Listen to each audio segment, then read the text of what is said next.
जन स्वराज पार्टी के प्रमुख प्रशांत किशोर ने बिहार चुनाव को लेकर एक बड़ा बयान दे डाला है। प्रशांत किशोर ने कहा कि लोग गलत समझ रहे हैं कि वोट चोरी या धांधली इस चुनाव में कोई बड़ा मुद्दा है। उनके मुताबिक बिहार में वोट चोरी जैसी कोई बात नहीं है। जनता को इस मसले से कोई लेना देना नहीं है। असली मुद्दा ये है कि वोट चोरी की बात करके बिहार के लोगों का ध्यान असली सवालों से हटाया जा रहा है।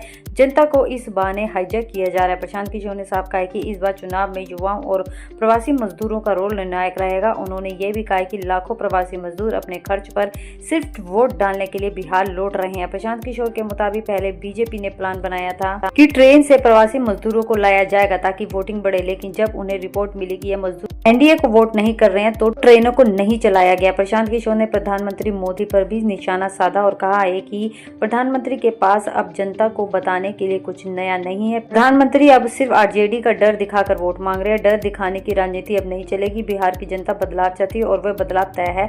प्रशांत किशोर ने कहा कि बिहार की जनता को अब कोई भी वोट चोरी या डर दिखाकर बेवकूफ नहीं बनाया जा सकता है। उन्होंने साफ कहा है कि बिहार की जनता बदलाव चाहती है और बदलाव तय है। प्रशांत किशोर ने आगे कहा कि बिहार की जनता को अब कोई भी वोट चोरी या डर दिखाकर बेवकूफ नहीं बना सकता है। उन्होंने कहा है कि लोग अब समझ चुके हैं कि किसने बिहार को आगे बढ़ाया है और किसने रोक दिया है।